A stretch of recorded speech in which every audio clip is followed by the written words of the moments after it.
Come to the wedding, you too. What do you mean? The first thing I heard when I arrived at the office and headed to my desk was this from Executive Vice President Kevin. Whose wedding is it?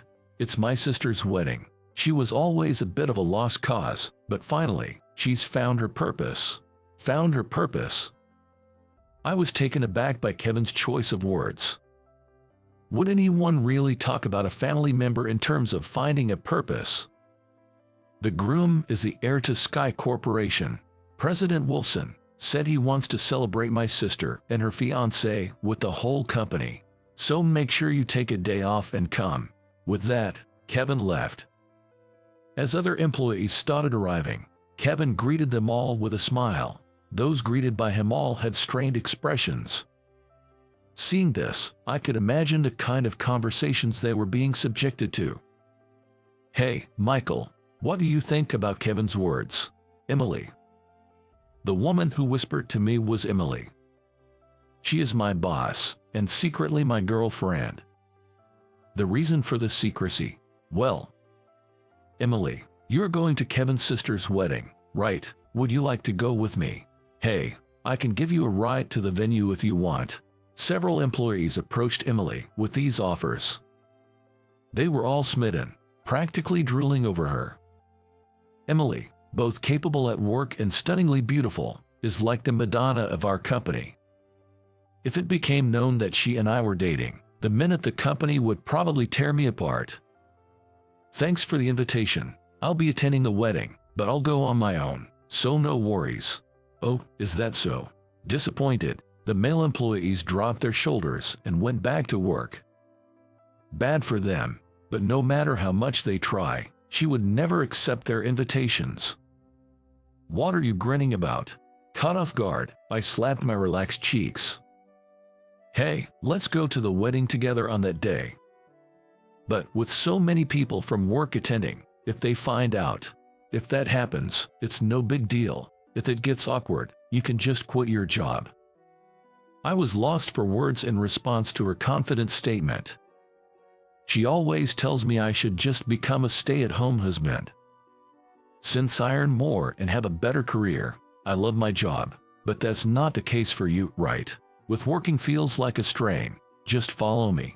We've been dating for 2 years now, so maybe it's time for some progress, don't you think? I backed away, as usual, from her strong stance. Well, let's put that discussion aside for now. I'll go to the wedding with you, all right? Great, it's settled. It'll be like scouting for our own wedding. Yeah. I tried to divert the conversation, but it didn't work very well, and I couldn't change the subject. Emily was not only excited about attending the wedding, but also about the idea of marriage itself. What's wrong? You have a problem with being with me? No, it's not that, but should I really become a stay-at-home husband like Emily says? Every time this topic comes up, I don't feel unhappy, but I do feel anxious. Why don't we just make our relationship public to everyone? I'm getting tired of keeping it a secret at the office. That's a bit. Is there a problem? No, it's not really a problem, but you're so vague. Well, regardless, we're going together to the venue. Let's meet at my place. All right then. Faced with my indecisiveness, Emily looked exasperated, but for the moment, that was the end of it, and we agreed to attend the wedding together. A few days later, an invitation to the wedding from Kevin indeed arrived at my house. According to Emily, not only were almost all the employees being made to attend, but executives from the groom's company were also attending. It seemed like a big celebration planned by the company for Kevin's sister's wedding.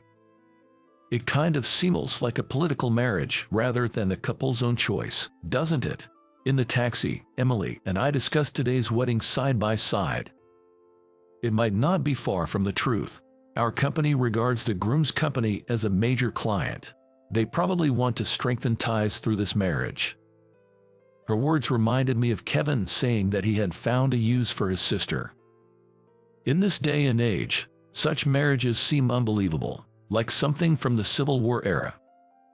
I couldn't help but feel sorry for her, even though it was just speculation. Well, even if that's the case, There's nothing we can do about it.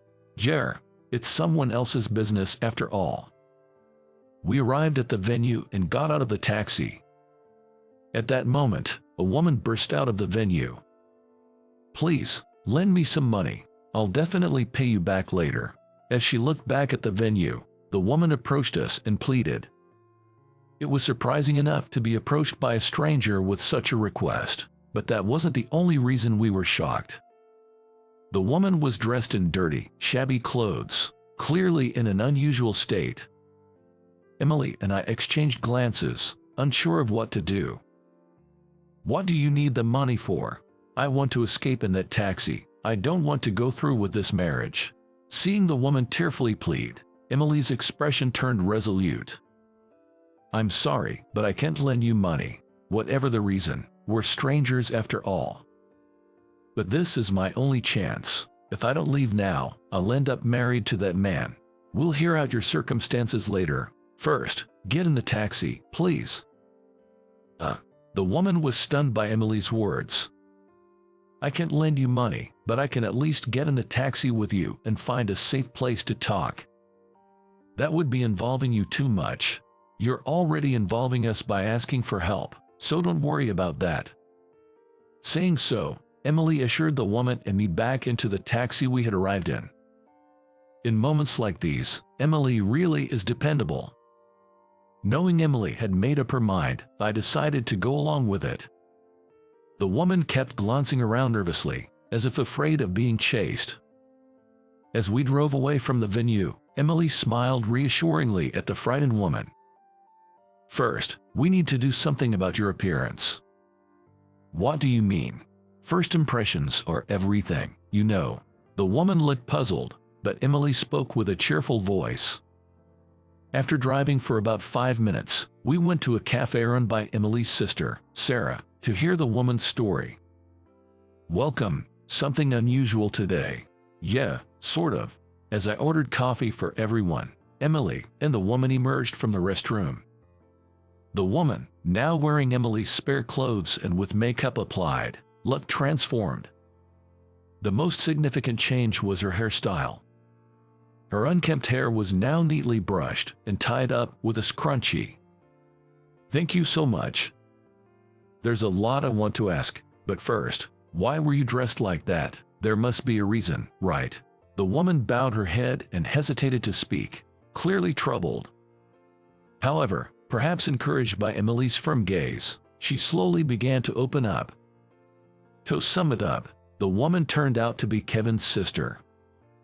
Her name was Jennifer, and as Emily and I had discussed, she was being forced into a marriage with the son of a business partner. When she burst out of the venue, I had a feeling that she might be involved, but the dreadful state she was in left me speechless. Jennifer then shared more of her story. Ever since I was little, I was always compared to my brother. He excelled in both studies and sports, a very capable person. But I was the opposite and couldn't do anything right. My parents adored such a son and, as far as they were concerned, I might as well not have existed in the house from a very young age. After graduating from middle school, I was given two choices, either stay at home to help with housework or leave the house. That's terrible. Why were you forced into this marriage? After choosing to leave, I managed to survive on my own for nearly a decade, but a few weeks ago, my brother suddenly showed up, took me back home, and without any explanation, arranged a marriage with a man 20 years older than me. A 20-year age gap. Such an age difference in a loveless marriage is just unreasonable. Emily and I were utterly stunned by her story. Even if I wanted to go back, the apartment where I lived was cleared out without my knowledge, and I don't have any money, a cell phone, or any ID documents. My mother was always by my side, making sure I couldn't leave, and my life was just restricted. In these past few weeks, even when I tried to take a bath, I was interrupted as if to prevent me from leaving, she said, looking downcast. It's insane to sacrifice a daughter for the benefit of a son. What are you going to do now? What else but help Jennifer? She was trying to escape, so she must have a plan, right? Jess, I've been cut off from contacting anyone, but I think I can manage if I get to my boyfriend's house. Relieved that she had someone to support her, I felt a bit more at ease, but Emily's anger towards Kevin and his family, who tried to exploit Jennifer, seemed to intensify. Then let's head to your boyfriend's place first. He must be worried not being able to contact you. Right. Yes. We hurriedly stood up to leave the cafe when I've found you, Jennifer. Kevin. To our surprise, Kevin had arrived. Go to your boyfriend. We'll handle the rest. Thank you. Emily quickly handed Jennifer a $100 bill and urged her to run. Jennifer, doing as Emily said, dashed out of the cafe without a second glance. Wait, Jennifer. Kevin. Before that, let's have a talk. Emily grabbed Kevin's arm as he attempted to chase after Jennifer. What is this nonsense? The wedding is about to start, and that idiot is. What kind of monster brother forces his sister into a loveless marriage? You don't misunderstand. This marriage is for her benefit too. We've heard everything from Jennifer. If you really cared about her, you'd call off this absurd marriage right now. Shut up. This is a family matter. Outsiders have no say in it. A family matter. Doing such ridiculous things and calling it family. Emily, hold you back. Emily's eyes were fixed with determination. I yelled, but it was too late. As Kevin raised his arm to shake off Emily's grip, she used the motion against him, flipping him over. Kevin fell onto his back with a loud thud, unable to get up and letting out a pitiful groan. Sarah, now behind the cafe counter, looked on with an exasperated expression as if saying not again. Humph, what a pathetic man. Emily, who was always capable and charming, also happened to be a black belt in judo, having practiced since she was young. Actually, I fell for her when she saved me from some bullies a long time ago. Looking through the window, I saw Jennifer getting into a taxi, and I breathed a sigh of relief. Oh no, I did it again. Don't worry, we'll figure it out. I could somewhat understand Emily's feelings this time. Looking around the cafe, I noticed Sarah was on the phone. Hello, police. Please come right away. Kevin, lying on the ground, heard this and let out a laugh. You think you'll get away with this? I'm going to sue you both. Hearing Kevin's words, Emily turned pale, but Sarah quickly continued. A big man was about to attack a woman, but another woman intervened to help. The man who tried to use violence can't move right now, so please hurry. After saying that, Sarah ended the call with a decisive click. Kevin's face contorted further. You're going to make a false testimony. It's not a lie, I saw it too. Me too. I can testify that the man was trying to kidnap a girl. Customers around us started voicing their support one after another. Soon, the sound of sirens approached, and Kevin, supported by others, was taken away by the police. He kept shouting about suing us until the very last moment, but in the end, we weren't charged with any crime. What happened next was just too overwhelming to describe. Though we weren't sued, we were interrogated by the police, and at work, everyone wanted to know what had happened. But there was a happy turn of events. Jennifer's marriage was called off. Her boyfriend turned out to be the heir to a subsidiary company under our business partner. Thanks to that, everything worked out well. Kevin probably felt uncomfortable after what had happened. He resigned from the company shortly thereafter. Emily and I returned to work without any reprimand. Soon after returning, however, Emily resigned from the company. As for what she's doing now, she's busy preparing to start her own business. I'm also planning to leave the company when the time is right to support her. Emily was looking at a postcard. It was a wedding announcement from Jennifer. In the photo printed on the card, Jennifer and her partner looked blissfully happy. If Emily hadn't decided to help her that day, we probably wouldn't have seen such a smile. It made me realize just how much I'm in love with Emily's compassionate nature. Hey, Emily, I have a present for you. What is it? As she turned around, I presented her with a ring case. I may be unreliable, but I want to support you. Will you marry me? She widened her eyes in surprise, then nodded vigorously. Yes, I'd be honored. Her smile was dazzling. Protecting this smile, even if it means becoming a house husband, might not be so bad. And so, I vowed to support her for the rest of my life.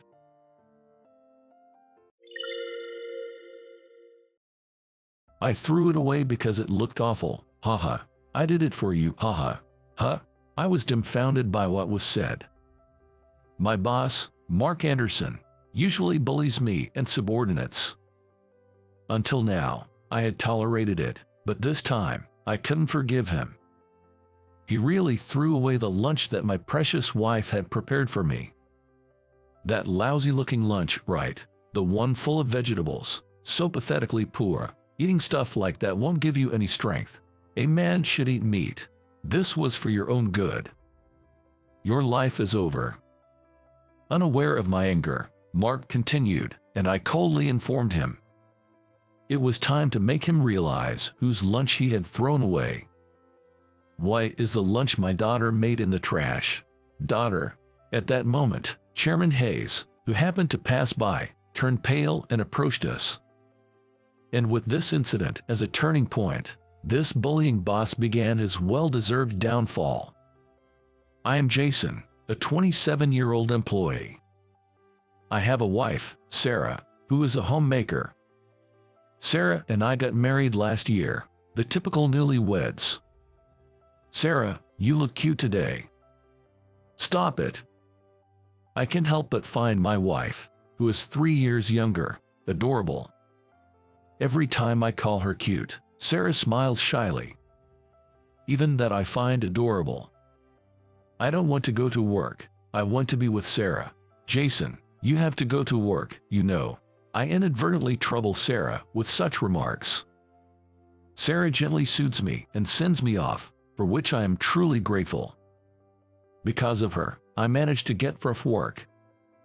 I made a delicious lunch, so do your best. Whenever I complain about not wanting to go to work, Sarah hands me a homemade lunch. Thank you as always. I'll look forward to lunch and do my best. I take it and leave. Honestly, my feet are heavy heading to work. But for Sarah, who waits for my return, I go to work. In fact, I had a concern that I hadn't yet shared with my wife Sarah. If you have time to talk nonsense, get to work. All you guys are good for is working. The newly assigned Mark, with his sarcasm and harassment, has created the worst atmosphere in the department. Dumping his own work on subordinates was a matter of course.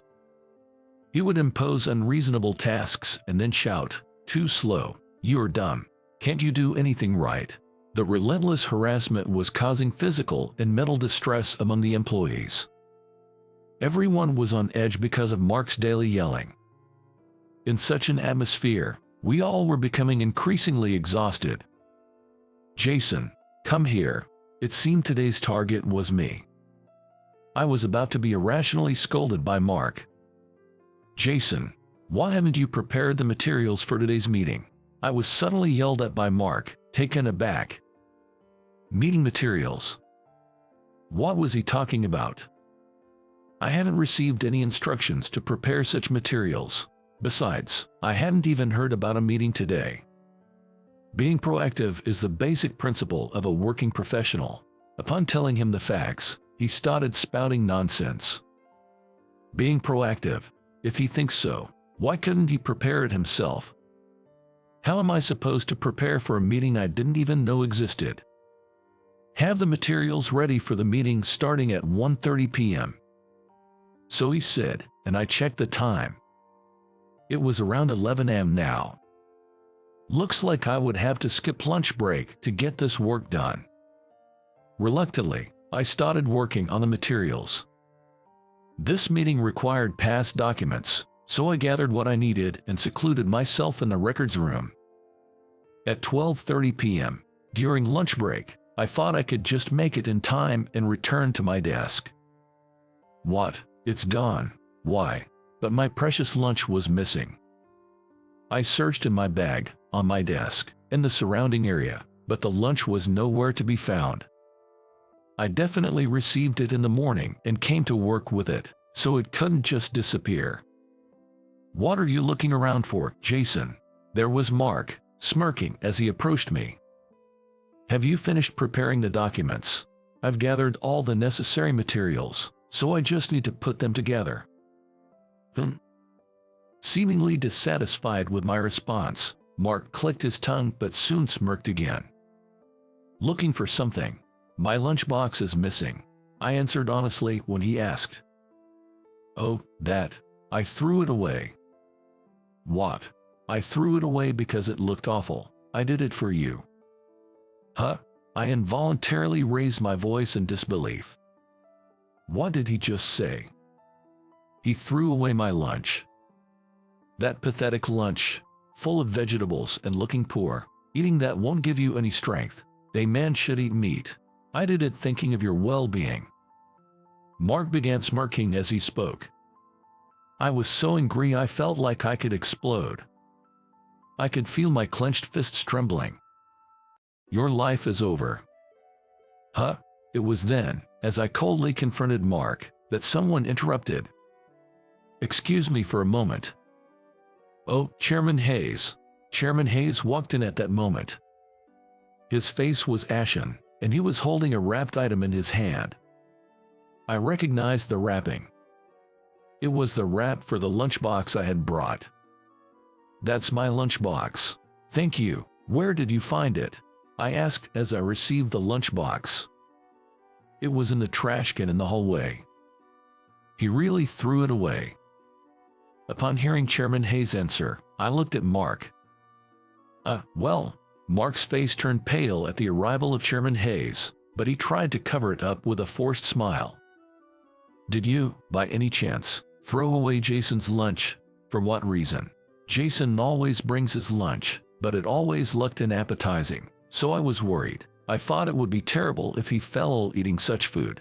It's unfortunate if someone is bad at cooking, but it's better to make a lunch that looks more appealing. It was out of kindness, you see. Mark tried to justify his actions. Unappetizing, bad at cooking, such words reignited the anger I had been trying to suppress. It seemed Chairman Hayes felt the same way. As I was about to speak in anger, Chairman Hayes gestured for me to be quiet and began speaking calmly. It seems you have a sophisticated hobby of peeking into others' lunches and criticizing them. Chairman Hayes coldly uttered his sarcastic remark. Mark grimaced in response. He always eats it so proudly, it's hard not to notice. I would brag too, if my beautiful, lovely, and wonderful wife woke up early in the morning to make me such a lunch. I found myself reflexively responding to Mark's words. That's how much I treasure Sarah. Be quiet, Chairman Hayes said, smiling wryly, signaling me to stop. Yes, sorry. I apologized internally, and then Chairman Hayes turned his gaze back to Mark. What about Jason's lunch made you think it looked unappetizing? Little meat, mostly vegetables. The rice was brown, and it looked messy. Mark responded disparagingly to Chairman Hayes' inquiry. If Chairman Hayes hadn't been there, I might have punched him. I see. Then let me make something clear. Make clear? Mark looked confused. He was obviously unaware that he had made an enemy of a significant person. The person who gets up early in the morning to make this lunch with all her effort is my daughter. Jason is my daughter's husband. Why is my daughter's lunch in the trash? Daughter. Mark stood dumbfounded as the truth was revealed. It's Sarah. I'm starting work here from today. Hello, I look forward to working with you. I met my wife Sarah when she joined the company. As a new employee, she began working without revealing she was the chairman's daughter. I was assigned to be her mentor. Sarah, you're quick to learn. Is that so? Thank you. I took good care of her, not just as a mentor but as a senior colleague. Sarah was a capable new employee and soon needed little help. Then, one time, Sarah made a mistake at work. This is my fault for not supervising properly. I apologize. I apologized alongside her and worked hard to rectify the mistake. Eventually, we managed to fix it and celebrated our hard work. Jason, I'm really sorry for this time. It's okay. Everyone makes mistakes as a new employee. Just be careful not to repeat the same mistake. When you become a senior, help your juniors if they're in trouble. That's the secret to a successful company, as I was taught by my seniors. Later, I learned that Sarah was impressed by what I said that day. From then on, our relationship grew closer. Sarah, about this copy. Yes, what about it? It looks like you got the front and back mixed up. The paper came out blank. Oh, I'm so sorry. I always thought Sarah, who seemed competent yet somewhat naive and clueless about the world, needed someone to look after her. I found myself instinctively watching over her, ready to help at any moment. Sarah, you should drink more. Hey, seniors, don't just bother the young lady. Pay some attention to me too. At company drinking parties, I would shield Sarah from being pressured to drink too much, sometimes getting drunk myself in the process. Sarah grew fond of me and would report to me whenever something happened. Jason, I found a nice restaurant the other day. Would you like to go with me? If it's Sarah's recommendation, definitely. Our conversations ranged from work to personal matters. Our dinners progressed from a few times a month to once a week. Gradually, our relationship grew closer. Jason and Sarah really make a great couple.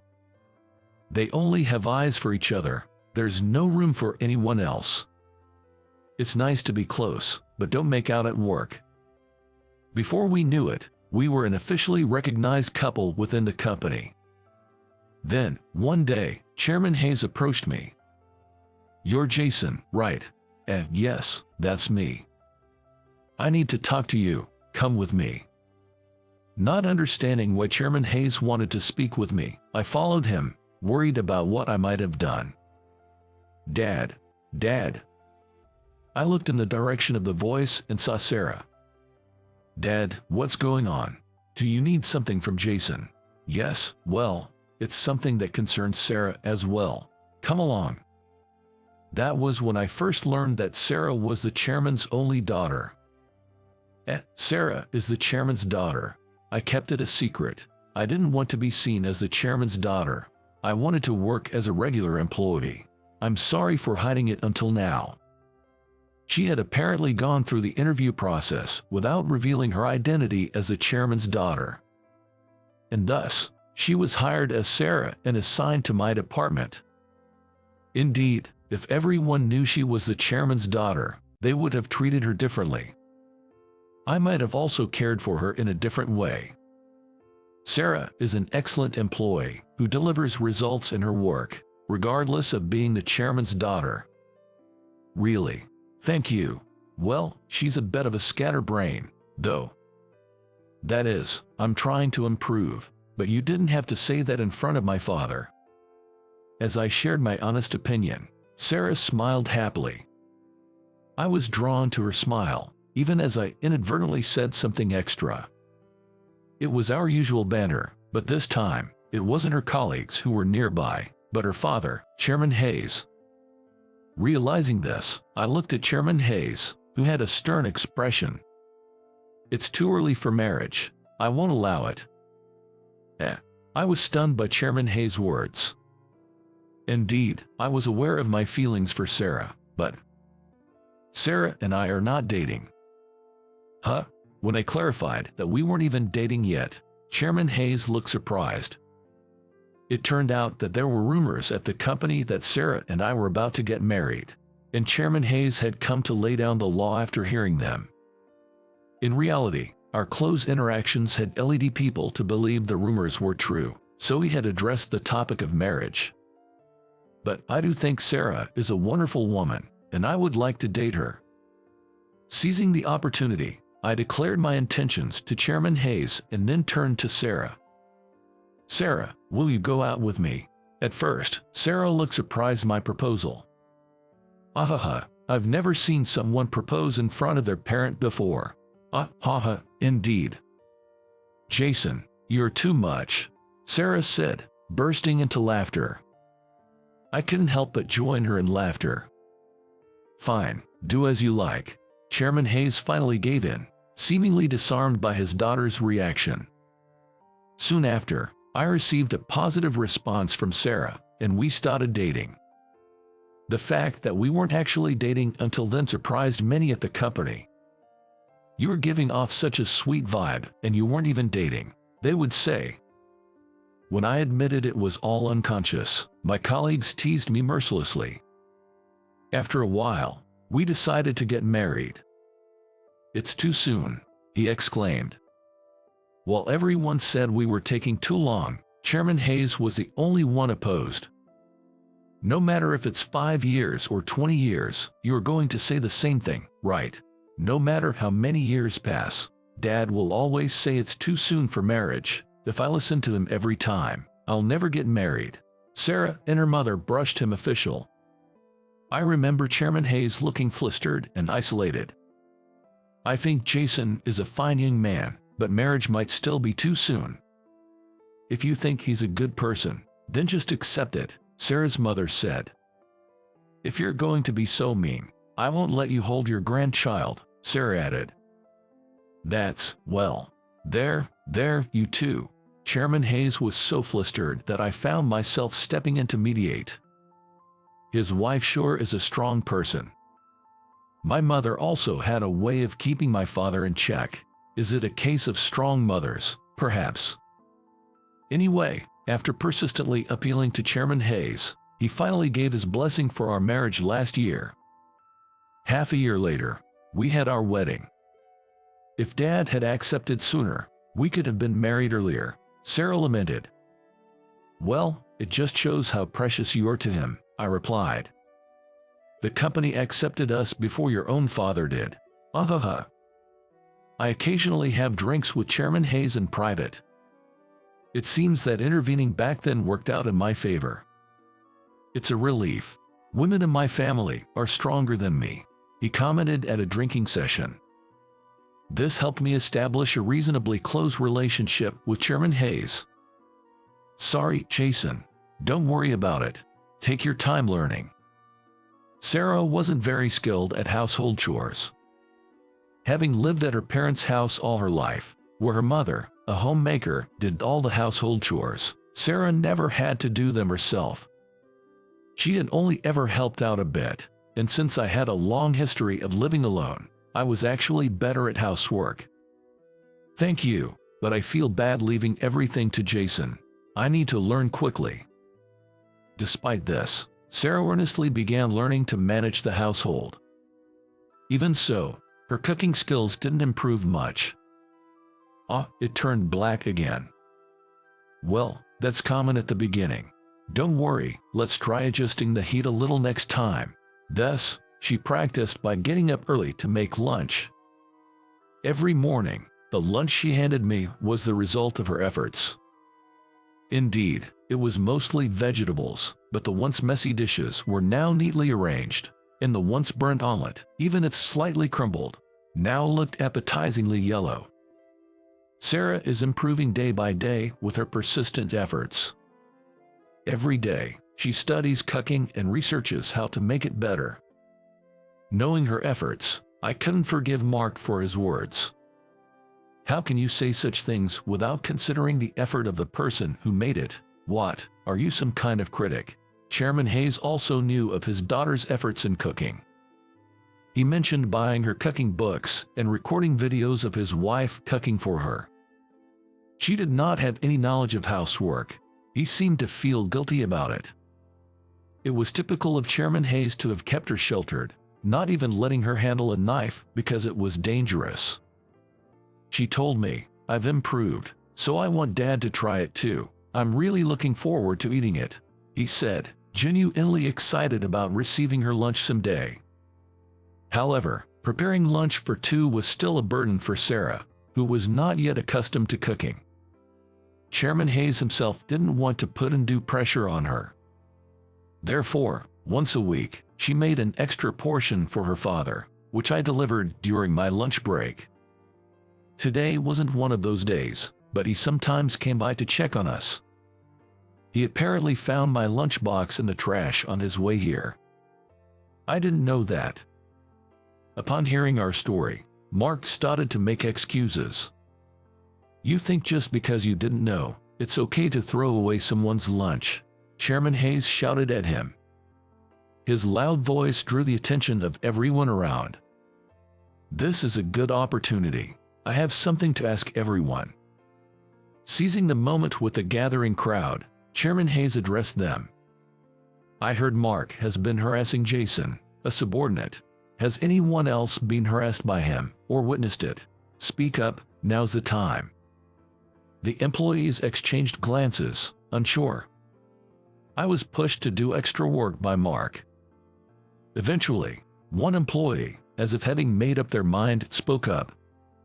Following that, other employees also began to speak up one after another. He made me run errands to the grocery store, and he didn't pay for it.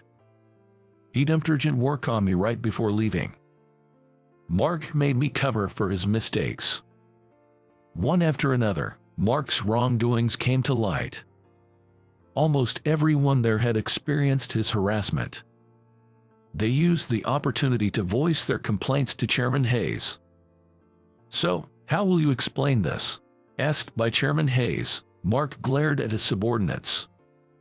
But he was outnumbered. Intimidated by their stares, Mark was pressured into silence. I, too, glared at him. Mark, hand over your work immediately and take a leave of absence. Your punishment will be decided later, Chairman Hayes declared. Mark knelt down on the spot, utterly dumbfounded, hanging his head in defeat. No one approached or spoke to him in that moment. Afterward, he left the scene as if his soul had departed from him. I picked up the lunchbox that had been thrown in the trash. Fortunately, the lunchbox, wrapped in a cloth, wasn't dirty. Relieved, I sat at my desk and opened the lunchbox. Let's eat. And I began to eat. Jason, Chairman Hayes and the other employees looked at me in surprise. I smiled at everyone. It's fine. I don't want to waste what my wife made because of such nonsense. With that, I continued eating my lunch. Yes, the lunch Sarah had worked hard to make was truly delicious. Ha ha ha, you really are something. Chairman Hayes watched me with a smile. His smile seemed to spread to the other employees, as they too chuckled softly. Welcome home, Jason. Yeah, I'm back. When I got home, Sarah greeted me with a smile. I heard you had a tough day, well done. You know about it. I was a bit surprised at her remark. Your father called and told me everything. Thank you for eating the lunch. According to Sarah, Chairman Hayes had called her and explained everything. About Mark, and how I ate the lunch that was once thrown away. And that he said, you married a good manual. I was taken aback by those words. Chairman Hayes, a man shy of praise, would never say such things directly to me. That's great. Well, yeah. I couldn't hide my joy at receiving such rare praise from my father-in-law. I hope he's starting to recognize me a bit. I placed my hand on Sarah's belly. I need to work hard as a father too. And I muttered to myself. There was a tiny life growing inside Sarah's belly. In fact, we were expecting twins. She had severe morning sickness and was at risk of a miscarriage, so she had quit her job. Mark had been assigned to the company after she had resigned. Now in the stable period, she wanted to move her body and was actively doing housework. I worry about her, but I also believe it's important not to be overly protective, so I let her do things her way. Thank you, as always, Sarah. I'm the one who should be thanking you. I'm truly grateful to my wife for making lunches every day, especially considering her condition during pregnancy. When I express my gratitude, Sarah responds with a smile. Her cooking skills are still a bit shaky, but they're improving. What happened, Sarah? I think I got the water ratio wrong. The rice is all mushy. We could cook it again, but let's make it into a porridge this time. Sometimes she still gets the rice-water ratio wrong. After dinner, we enjoy a quiet, peaceful time together. I wonder how much cuter they will be when they are born, considering how adorable they are now. As I laugh, Sarah laughs too. It's going to be tough, but that also means twice the cuteness and happiness. Twice the fun and joy too.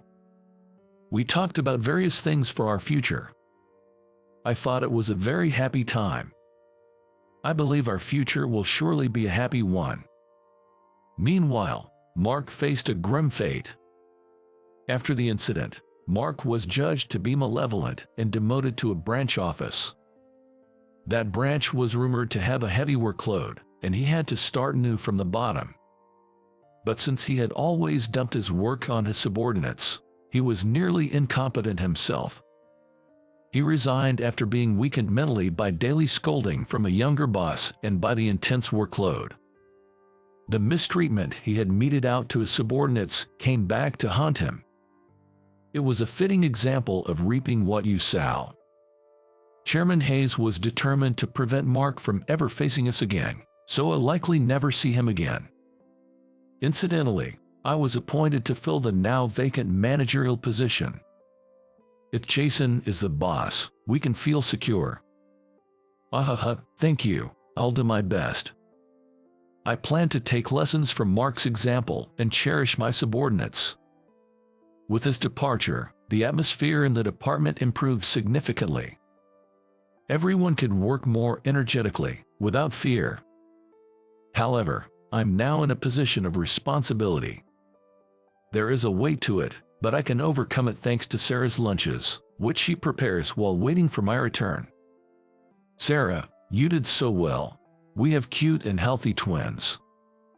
Time passed, and Sarah safely gave birth to twins.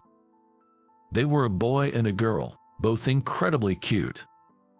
Both sets of grandparents came to celebrate the birth. Both are so cute. Absolutely. My parents complimented how cute the twins were and comforted Sarah. They also advised me to support Sarah firmly. Adorable, adorable. Really, you. Chairman Hayes was completely enamored with his grandchildren. His wife, while comforting Sarah, had a bittersweet smile on her face. Dad, Sarah seemed a bit overwhelmed by her father's reaction. I smiled, feeling blissful amidst my happy family. I'm really glad that these people are my family. Let's name them Nathan and Emily. Yes, let's give them lots of love. Sarah and I want to show our children the same love our parents showed us. We want to play a lot with them, learn a lot together, and create many memories. We want to shower them with love every day so they can always be happy and smiling. I think that's also a way of showing filial piety. From now on, Sarah, Nathan, Emily, and I will create a family full of laughter. Just like our parents and in-laws showered us with love, we will pour our love into these children. As I say this, our parents nod with smiles. I can truly feel how happy I am right now. I want to firmly protect this happiness. When I go to work, everyone congratulates me. When I inadvertently show them photos of the kids, everyone says how cute they are. Don't brag about their cuteness at work, okay? Yeah, especially since Mark left, you've been bragging about how cute your wife is. I'm sorry about that, I reply with a wry smile. Right, I should restrain myself from now on. With Mark gone, the atmosphere became warm enough to joke around. In this environment, I'll work hard for Sarah and our 2 children. I'm home. Welcome back. Returning home, I'm greeted by the three of them. At home, I'm actively involved in child care. Taking care of twins is indeed twice as hard. But the joy is also double. During the day, both Sarah's mother and my mother often come to help. We're really grateful for their help. That's true, but as a dad, I need to take care of them too. Don't overdo it. You're working hard too. Don't overdo it yourself, Sarah. We chat like this while changing diapers. As a couple, we need to work together. By the way, our fathers are also helping out a lot. They actively hold and comfort the babies. Moreover, they bring so many things when they visit that we hardly have to buy anything ourselves. Oh, look, more diapers have been bought. Yes, your father brought them with both hands full. I'm truly grateful. Grateful, but it's a bit weird how much they dote on the grandkids. Sarah is still quite strict with her father. I understand the feeling of doting, and maybe I should have a chat with him about it sometime. They really are adorable. Truly, I wonder what kind of adults they'll become. Our beloved children sleep peacefully. Together with Sarah, I gently stroke them. I want to protect them. I truly felt this from the bottom of my heart. Our little ones are still fragile. Their future holds countless possibilities. They might become salarymen like me. Or perhaps athletes or doctors.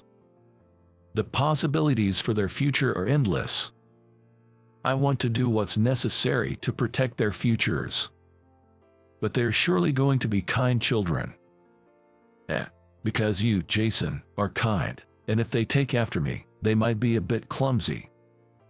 That's not true. If they're like Sarah, they'll be strong-willed, though maybe a bit absent-minded. Oh, I've gotten much better than before. Sarah laughs at my words, and her smile brightens up. I think about how we should continue to support each other and laugh together as a family.